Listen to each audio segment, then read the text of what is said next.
Deeg or Deeg in district Bharatpur is today a sleepy medieval-looking township and little known as a tourist spot in spite of its rich monumental heritage in its historic bhavans, authored by Jat rulers.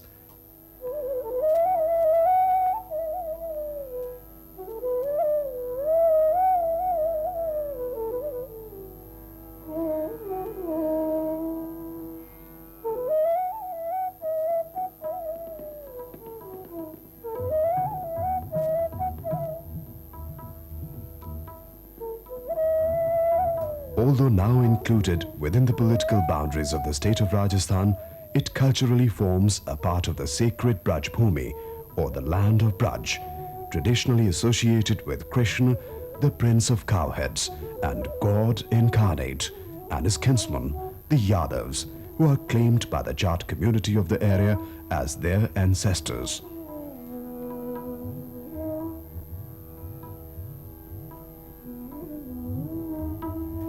The Bhagavad Mahatmya, a medieval text, calls Deeg as Dirghpura and mentions it along with various sacred centers of pilgrimage in Braj, Govardhan Hill, Barsana, Mathura, Mahavan and Nandagaon, all associated with Krishna and Radha.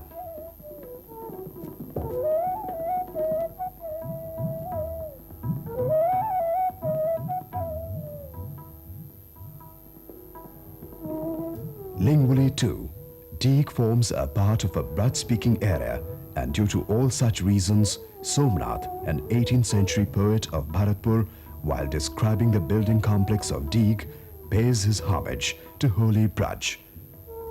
That is, known as the land of plenty, and watered by the sacred Yamuna, the daughter of the sun god, the fragrant country of the Braj, has villages dotted with multiple groves and alluring bowers.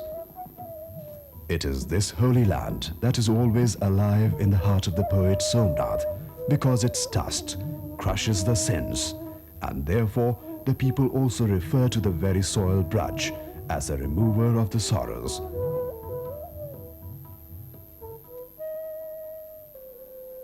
Surajmal, 1756-63, who was the greatest of the Jat monarchs, renowned as an administrator, diplomat, general and patron of art and literature, favored Bharatpur as a seat of his government.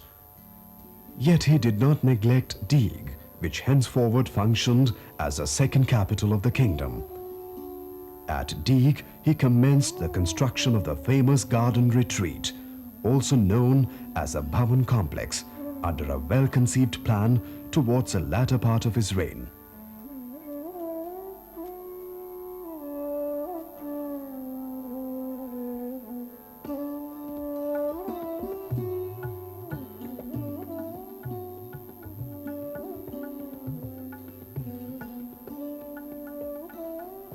However, he could complete till his death in 1763 only the construction of the Gopal Bhavan with the Gopal Sagar and Kishan Bhavan, and partly Suraj Bhavan, Hardev Bhavan, besides citadel or the fort within the city.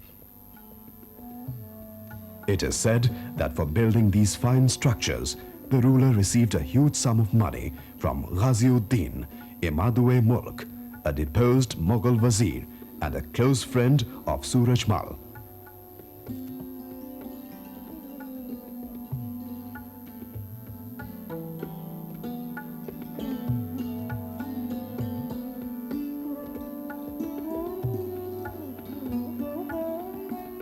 Following Surajmal's death, his son and successor Jawahar Singh, 1764-68, completed the construction of certain important edifices like Nanda Bhavan and Suraj Bhavan, besides gardens and fountains.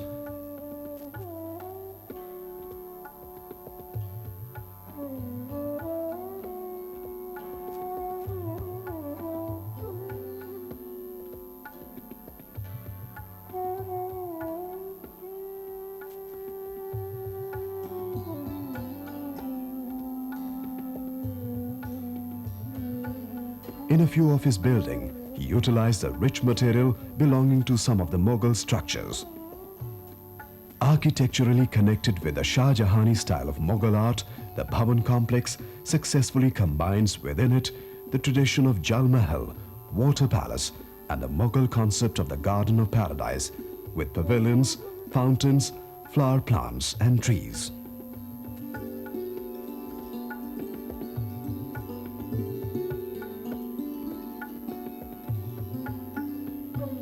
Finely carved pillars,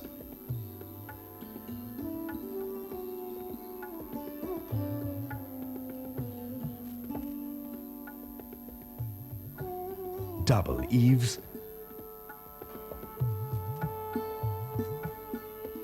spacious rooms,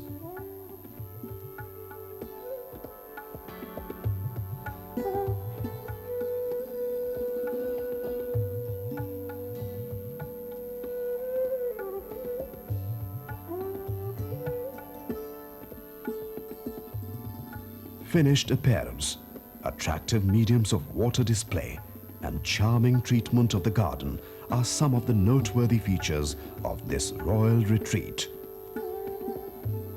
Although its architect Jivaram Banchari seems to have drawn some inspiration from the layout of the Taj at Agra, he attempted to provide this charming retreat a new aesthetic visuality with an interesting combination of low structures, greenery, and canals with tanks on either end. The Bhavan's complex has flat-roofed edifices of moderate height, mainly built in 1 or 2 stories, with attractive structural and ornamental details.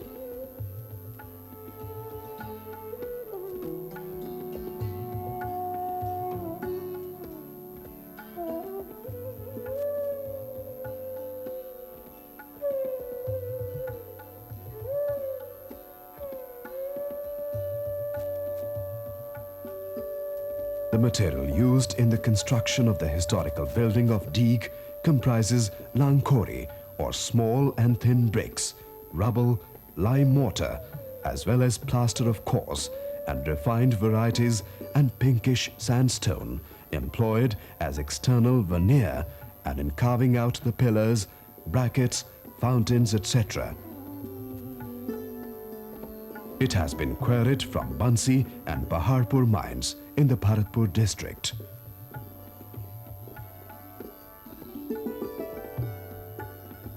The design of the garden complex of Deeg follows, no doubt, the formal Mughal pattern of Charbagh, that is, a garden plot divided into 4 principal parts by means of 4 canals arranged in a cruciform pattern.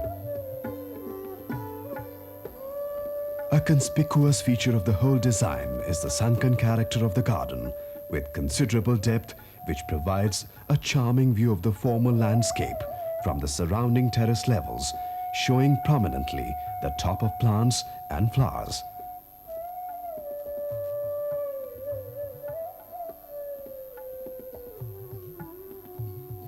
Planned with a large central square garden, the Bhavans of Deeg are mainly located around its terraced edges, namely Gopal Bhavan on the west, Kishan Bhavan on the south, Keshav Bhavan on the east,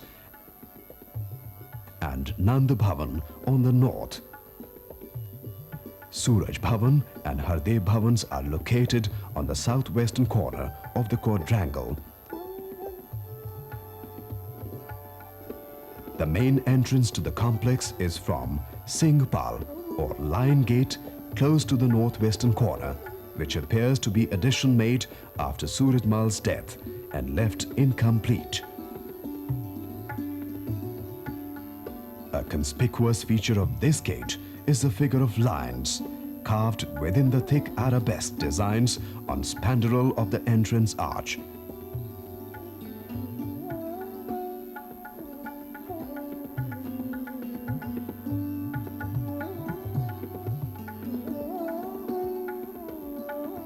An additional attraction to the Bhavan complex is provided by the presence of 2 large water reservoirs on the east and west, named as Roop Sagar and Gopal Sagar respectively.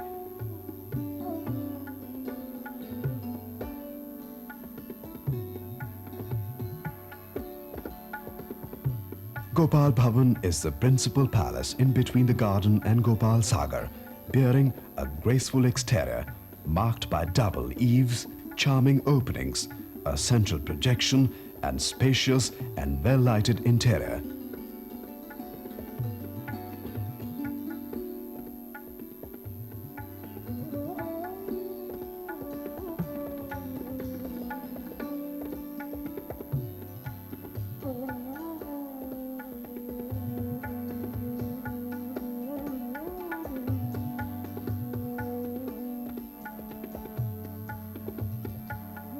Planned as an irregular cruciform, it comprises a central projection accommodating a pillared hall which was earlier being used for royal receptions and other official purposes, with a railed alcove in the back wall like the one in the Mughal Diwan-e-Am.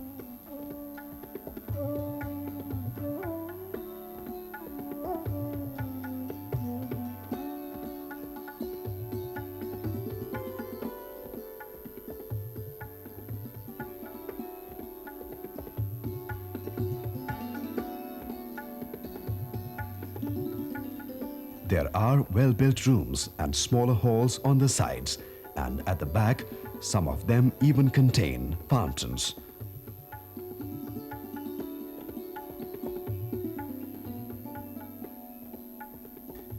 It is built in 2 stories and also has a basement floor on the western face above Gopal Sagar to be used during summer months.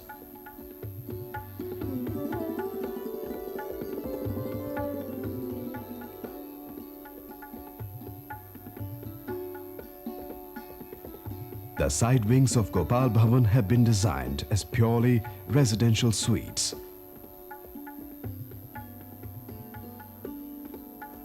Right in front of the Gopal Bhavan is a charming tank, and close by stands on the terrace accurate marble frame, intended to be used as a swing by suspending ropes from its top.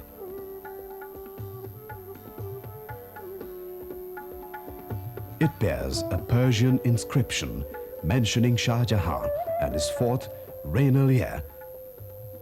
Possibly it was made in Agra by Shah Jahan and later removed by Jat rulers from the Mughal palaces, either of Agra or Delhi.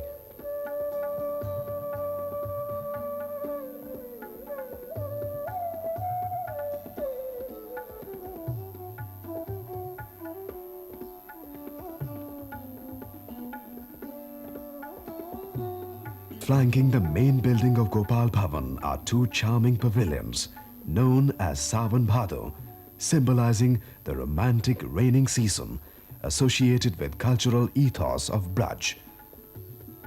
Each of them is in 2 floors with accurate openings and a crowning Bengali roof with spikes.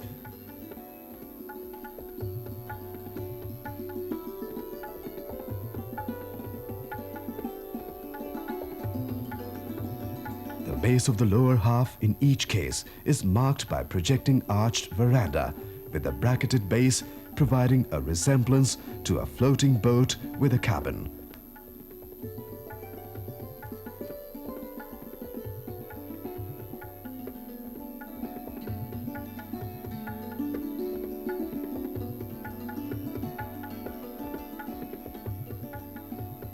Suraj Bhavan has a spotless white exterior on account of its marble veneer.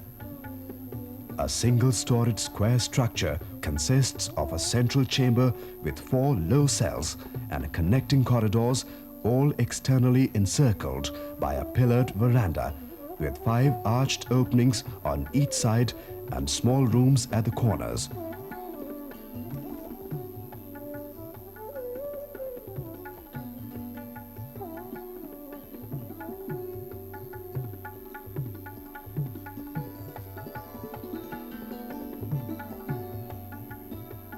Each side of the veranda has a small ornate tank.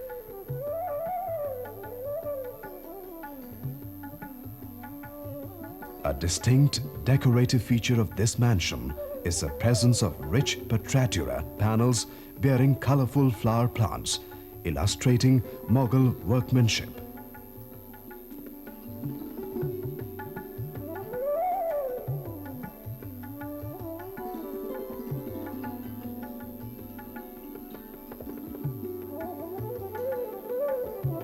It is stated that the marble largely used in this building was removed from a royal Mughal edifice inside Red Fort in Delhi.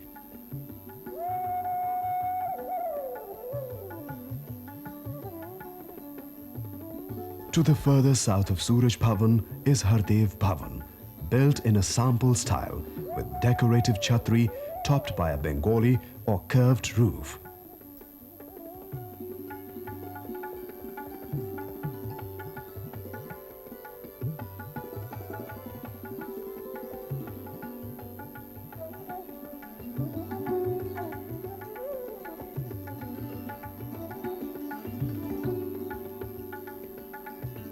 Possibly it was solely used as palace for the royal ladies, as can be inferred from its secluded location.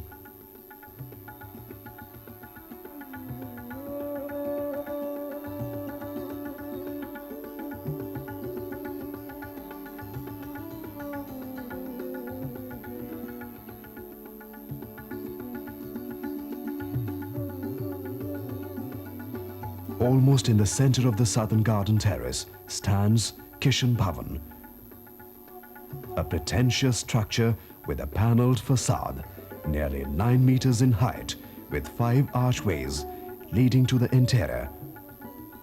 Its decorative character is further enhanced by the presence of a tank in front, projecting chachas in the upper level and 3 short ornamental projections of the roof.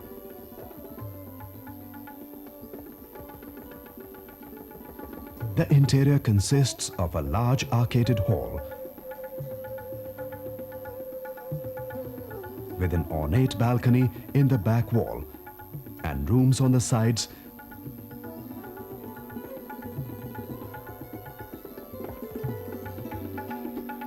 Some decorative features of the hall comprise figures of peacocks, flower plant motifs, and arabesques designs.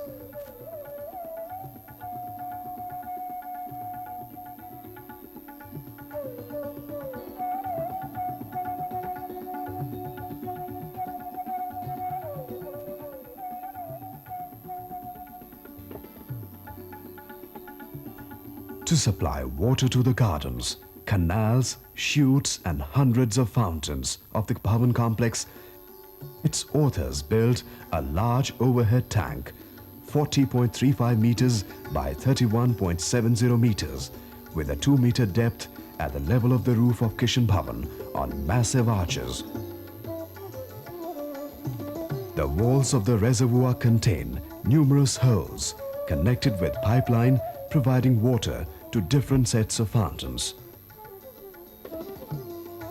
An interesting old practice invented to add charm to water display through the fountains on specific occasions is to put cotton bags containing diverse colors on holes in the walls of the tank.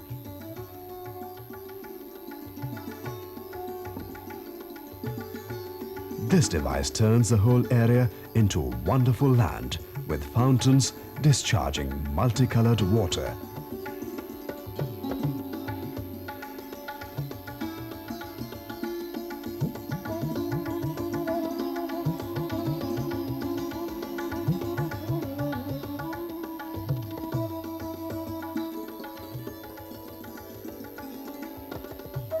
Overlooking charming Roopsagar, Keshav Bhavan is actually a square pavilion, popularly called Bharatari. It stands on a platform with decorative semi-octagonal coins. Of moderate height, it comprises an inner and outer row of pillared arcades, forming 2 squares, with a surrounding canal in between. The canal is decked with jets, along with its borders, and has a central row of fountains.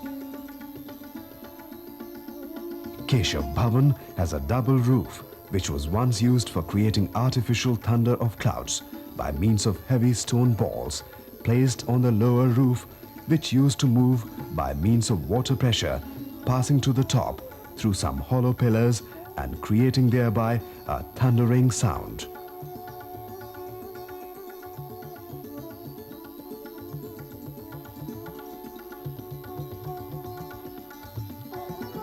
The local tradition avers that this vast tank to the east of the complex, which is popularly called as Pakka Talak, was built by Prince Roop Singh, brother of Badan Singh, before Bhavan could be constructed.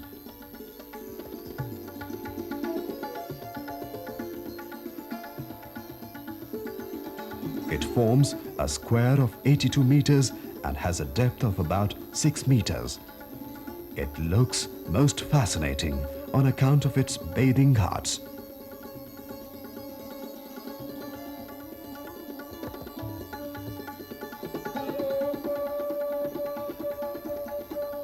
Opposite Kishan Bhavan on the north side is located Nand Bhavan, a rectangular edifice consisting of a large hall resembling an auditorium, enclosed with grand arcade of 7 arch openings along the longer sides.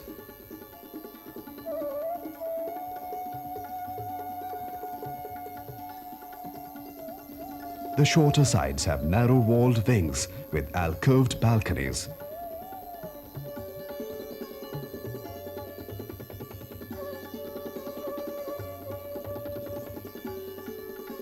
Originally, Nand Bhavan was conceived as a central edifice of the complex, which could never be constructed as according to the proposed design.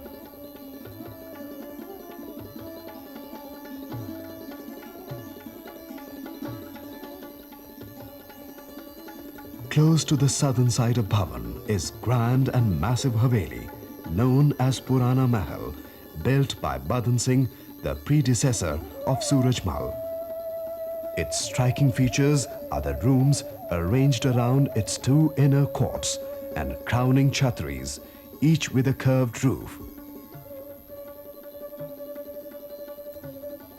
Close to Roopsagar lies the imposing castle within the town of Deeg, which was constructed by Suraj Mal in his capacity as a prince.